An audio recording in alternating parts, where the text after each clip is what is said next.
श्रीशैलेशदयापात्रं दिभक्त्यादिगुणानं यतीन्द्रप्रणं वन्दे रमेजां मातरं मुनिं लक्ष्मीनाथसमारम्भां नादयाम्न मध्यमाम् अस्मदाचार्यपर्यन्तां वन्दे गुरुपरम्परां यो नित्यमच्युतपदाम्बुजे युग्मरुक्मः व्योमोगतस्सराणिधनाय मेने अस्मद्गुरोर्भगवतोऽस्य दयैकसिन्धो रामानुजस्य शरणं शरणं प्रपद्ये मातापिता योधनयस्तनया विभूतिं सर्वं यदेव नियमेन मदन्वयानाम् आद्यस्य न कुलपतेर्वगलाभिरामं श्रीमत्तदङ्गुरुं प्रणमामि मूर्ताभूतं सरस्य मदाव्यभट्टनाद श्रीभक्तसारकुलशेखर योगिवाहान् भक्ताङ्गरेणुं परकालयतीन्द्रमिश्रान् श्रीमत्पराङ्कुशमुनिं प्रणमोऽस्मि नित्यं गुरुमुखमणिदीप्य प्रागवेदानशेषान् नरवधिपरिक्लुप्तं शुल्कमादानुगामः स्वसर्मवरवन्द्यं रङ्गनाथस्य साक्षात् युगलतिलकं तं विष्णुचित्तं नमामि மின்னார் தடமதில் சோல் வில்லிபுத்தூர் என்றொருக்கால் சொன்னார் கலர்க்கமலம் சூடினோம் முன்னாள் கிளியறுத்தான் என்றுரைத்தோம் கிழ்மையினில் சேரும் வழியறுத்தோம் நெஞ்சமே வந்து பாண்டியன் கொண்டாடப்பட்ட பிரான் வந்தான் என்று ஏண்டிய சங்கம் எடுத்தூத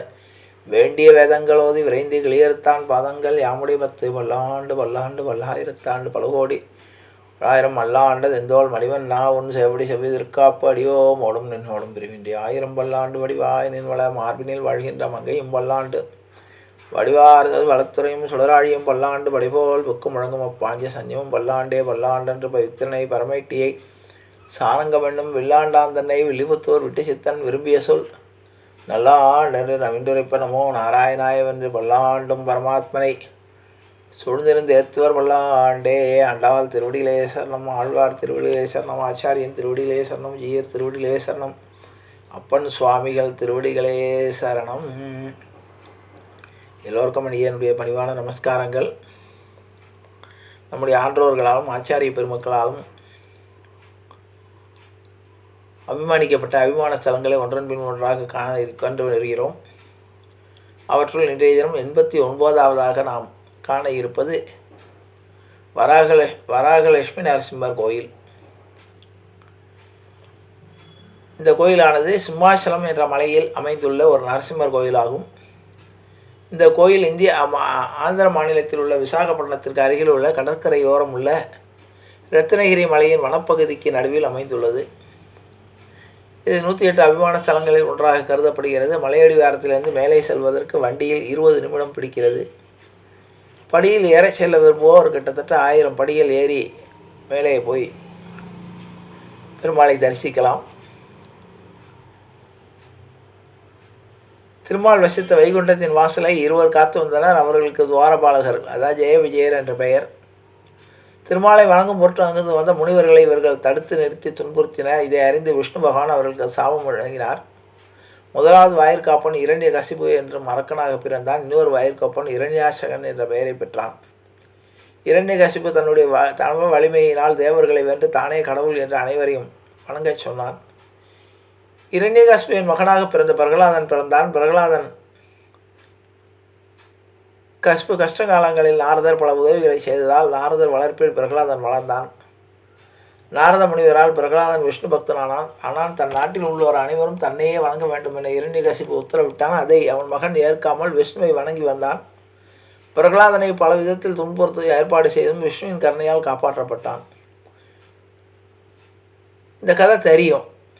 இந்த கதையின்படி விஷ்ணு பக்தமான தன் பிரகலாதனை கொல்ல இரண்யகசிபு எவ்வளோ முயற்சிகள் செய்தும் அது பயனற்று போன நிலையில் பிரகலாதனை கடலில் வீச ஆயிட்டான்.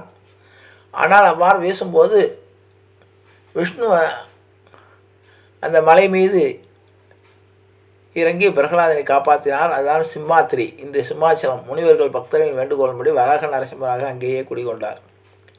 இக்கோயிலின் தல புராணத்தின்படி தந்தையின் மறைவுக்கு பிறகு பிரகலாதன் அகோரருக்கு கோயில் கட்டினான்.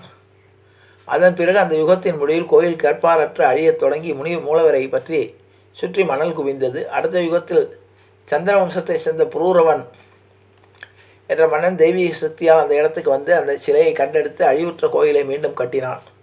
அந்த சமயத்தில் ஒலித்த அசரீரியானது அந்த சிலை உருவத்தை காண இயலாமல் சந்தனத்தால் மூடி வைக்கும்படி கூறியது.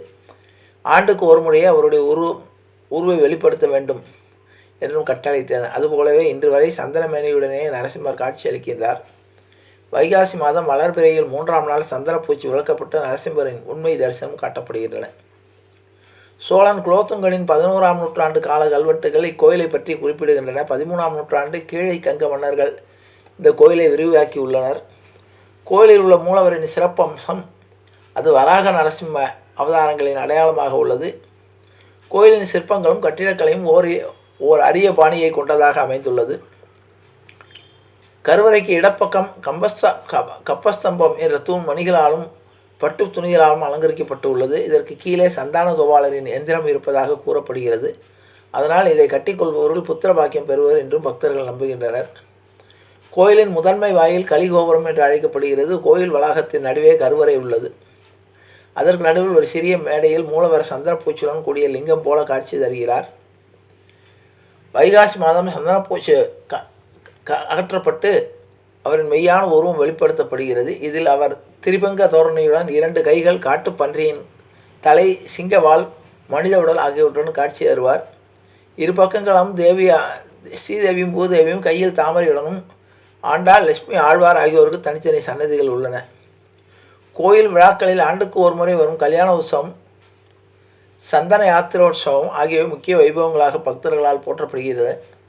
நாட்டின் பல்வேறு பாகங்களிலிருந்து பக்தர்கள் சந்தன யாத்திரையில் கலந்து கொள்கின்றனர். அன்றுதான் சந்தனம் அகற்றப்பட்டு மூலவர் தன்னுடைய சுய உருவத்தில் காட்சி தருகிறார். இது அட்சய திருதை என்று நடைபெறும் என்பதை கூறி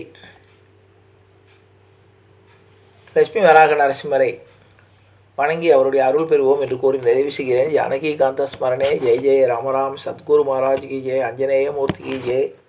அறியாத பிள்ளைகளோம் அன்பினால் உந்தன்னை சிறுபேரழித்தனம் சீறி எல்லாது இறைவான் ஈதாராய் வரையிலோரும் பாவாய் எற்றைக்கும் ஏழையில் பிறவிக்கும் உந்தன்னோடு உற்றோமே ஆகும் உனக்கே நாம் ஆட்சி செய்வோம் மற்ற நம் காமங்கள் மற்றையிலோரும் பாவாய் எங்கன் தர்முகத்து செல்வர் திருமாலால் எங்கும் திருவருள் பற்றி என்பொருவரும் பாவா. ஹரே ராம ஹரே ராம ராம ராம ஹரே ஹரே. ஹரே கிருஷ்ண கிருஷ்ண கிருஷ்ண ஹரே ஹரே. கோவிந்தராம சங்கீர்த்தனம் கோவிந்தா ஹரி கோவிந்தா.